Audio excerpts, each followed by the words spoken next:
Okay, now that we're getting more into Python and sockets, I'd like to show you how to make a multi-threaded server and also to use it to receive binary data.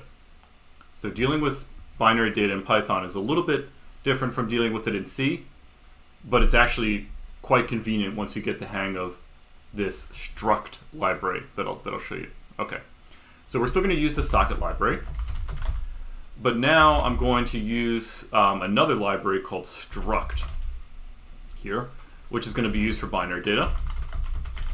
So we'll look at the documentation for that in a moment.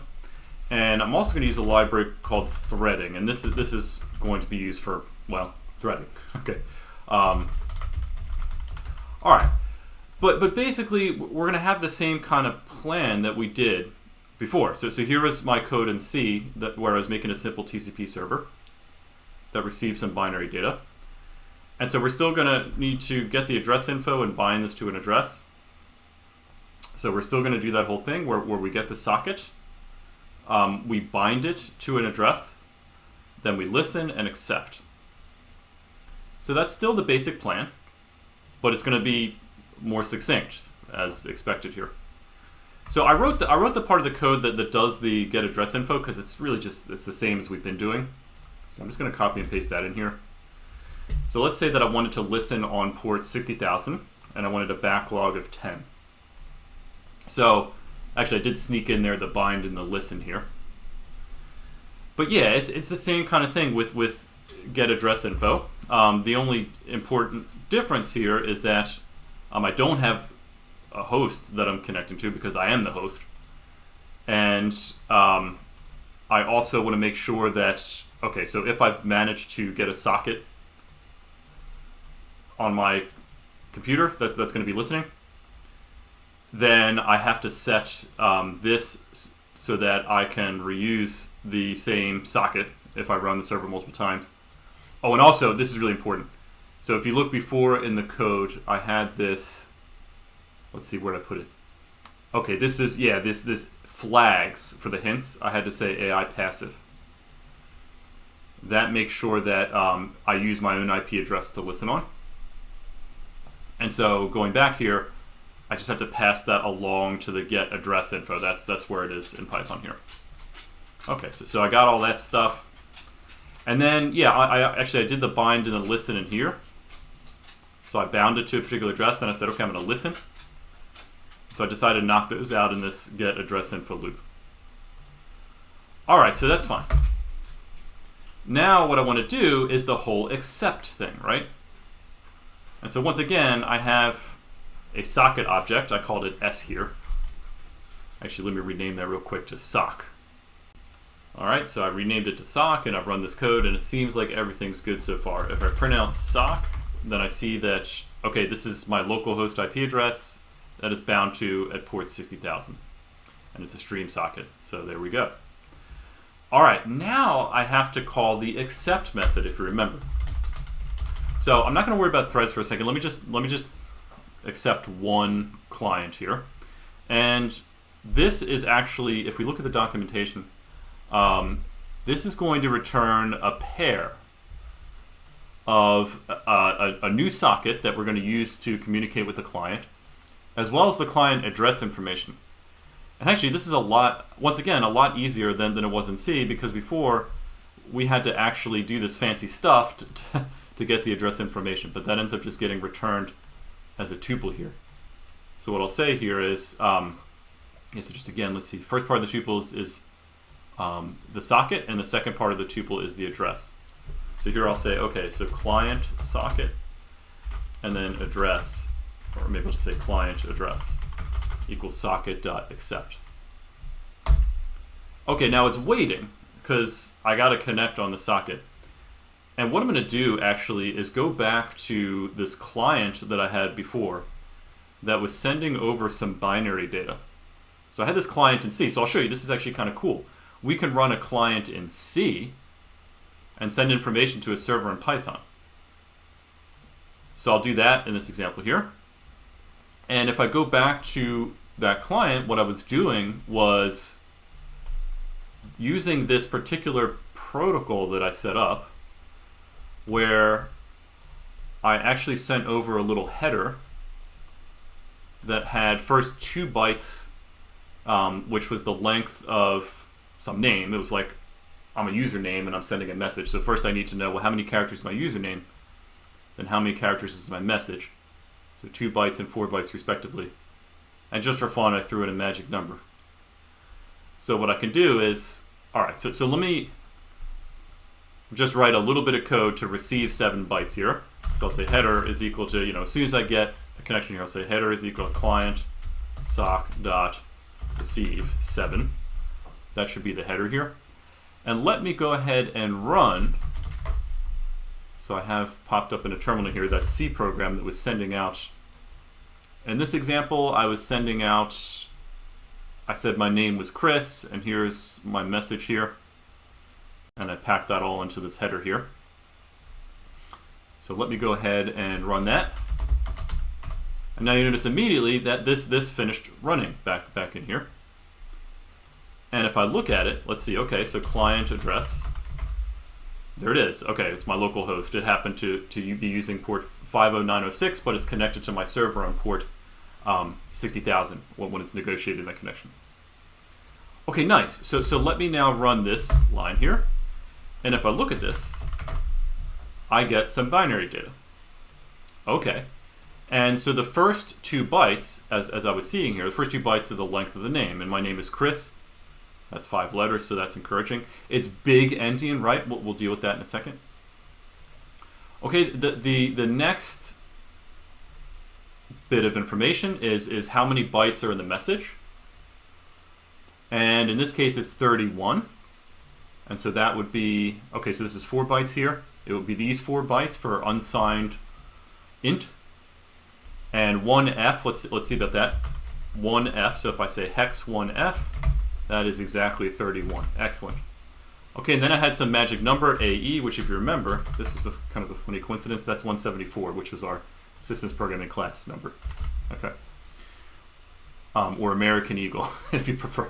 All right, so great. But let me do a little bit of work here to parse this, right? So I've got 7 bytes, but it turns out I can actually use this struct class in Python to basically make a C structure. And so what I'm going to do here is I'm going to say, okay, I've got this header. This is a 7-byte binary stream, or not stream, but binary chunk. And so what I can say is struct.unpack.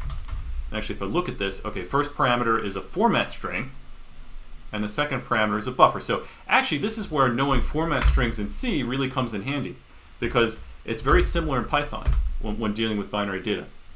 So I can give it a format string. I can say, okay, what I'm looking for here is, well, if I go to the struct documentation, it has all the different types here. So I know that the first thing I'm looking for is an unsigned short. That's a capital H. The second thing I'm looking for is a 4-byte unsigned int. That's a capital I. So I can say, okay, struct.unpack, capital H, capital I, and then actually just have a magic number at the end, 174. That is an unsigned char, just a single byte. So HIB. And then I'll send it the buffer. That's the second parameter there. And here's the really amazing thing. You could just unpack this into a tuple. I can say, okay, first thing was the length of the name. Second thing was the length of the message. And the third thing was the magic number. So, oh, it says it requires 9 bytes. What did I mess up here? Let's see. If I go back to struct here, maybe I meant this to be, let's see. H was supposed to be unsigned short, 2 bytes. Okay, give me a second to figure this out. All right, so I'm not sure exactly why this happened, but I was going to show you a mistake, and this mistake manifested itself in a different way than I expected. But anyway, one thing that you got to remember that's very important here is that when I went to send this stuff, I had to convert it into, so the length of the name, I had to convert this into big endian, right? This was host to network short, and this was also same thing with the length of the message, host to network long.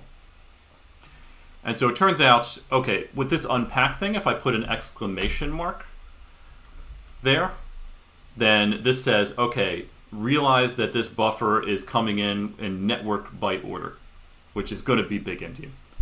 But anyway, okay, so I have to put an exclamation mark there. I should check these. Oh, okay. So that worked. Great. So I got 5 and 31. I was able to unpack that. Actually, let's look at the magic too. We got 174. Great. You can also say greater than. That's for big endian. This is more general, like if I'm not dealing with a network thing, but I'm opening a binary file or something, you can use the greater than. Less than is little endian. Okay, so you see if I get the wrong one here, little endian, then these numbers come out wrong, right? But yeah, let me use exclamation mark because that means network. And then I was able to unpack that. Great. So now let me see if I can get the rest of the information, right? Because next is supposed to come the name, and then after that the message. So let me try to grab the name here. I'll say, okay, so the name is going to be client sock.receive. The length, however many bytes there are on the name. And then, let me just put this in the next cell because I don't need to run that again. Okay, so let's see about that. Did that work? Yes, I got Chris. Okay, so that was waiting there in the buffer happily for me to get it with recv in the TCP buffer. Now let me get the message. So I'll say client sock. So right after that, that should be coming in like that. So let's run that. And then I print that. And there we go. Okay. Now, I might want to convert these to a string. I can do that. These are byte strings technically. So I might want to say str message. Or no, hang on. I actually want to say message dot decode. Yeah, there we go. Okay. So anyway, sometimes I want to put it back into a string object. But great. So it looks like this worked. And so now you see how to get binary data out of a byte, or an array of bytes. Let me just quickly show you how to put it into an array of bytes. So struct.unpack gets it out. Struct.pack puts it in. So if I look at struct.pack, just look at the documentation there. So this, it's very similar. I put the format string first, and then I put all the things I'm trying to pack in. So if I were doing this particular example, I put the format string, and then I would say, okay, the length of Chris is 5, the length of that message is 31, and I had this magic number. And so just to check, this should be the exact same as the header that I got in. Okay, yeah. So this is to create a binary message that you would then send, perhaps over a send all. This is how you would do it. So you can use the struct to pack things into a buffer like that. Okay, great. So that's binary data, and that's the server receiving information. Now let's make this multi-threaded so we can keep going. Because right now, if I try to run this again, oh, I guess it worked. But I would have to accept a new connection actually.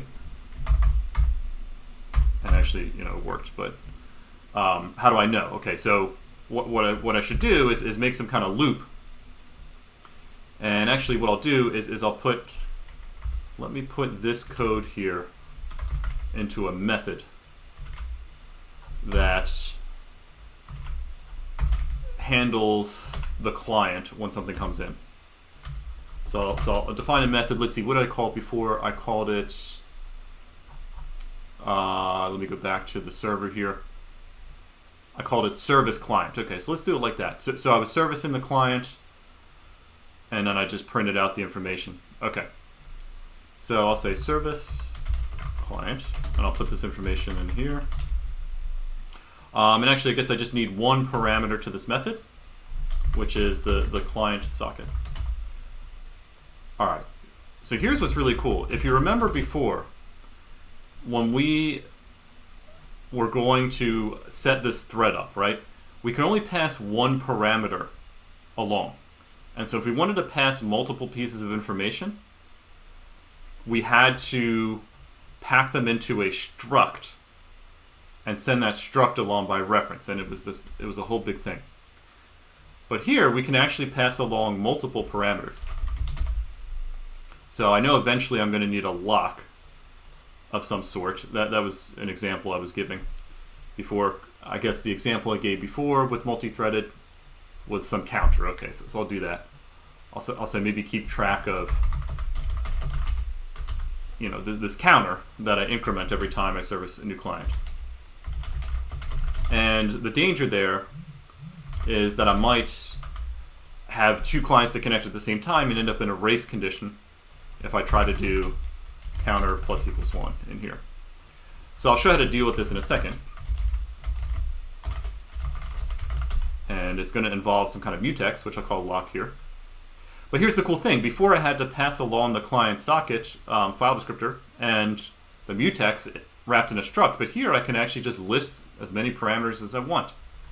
And so what I'll do is I'll put this in a loop here, and I will, every time I get a new client socket, I will set up a thread. And the way that I do that is just by saying, okay, t is equal to threading, so that library reported threading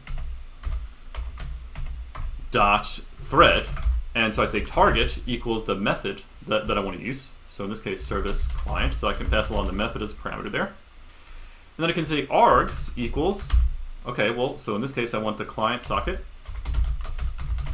and then I'm going to have this lock. Okay, so now let me finally set up the lock. The lock, it also comes out of the threading library. I can say thread dot, it's actually, there's a lock class here. I can say thread.lock and instantiate a member of the class here. And this is also much easier because Python is object-oriented. Let me actually just show you, oops, sorry, I meant to say threading.lock. Let me just show you how this works real quick, and then we're almost done. So, okay, let's say that I wanted to, lock some section of code. So I would say lock.acquire here. That's the method. And then I would say, okay, print, I'm in the first lock. And then I would release that. So then I would say lock.release. And then I would go on to this, maybe second, I would lock it again.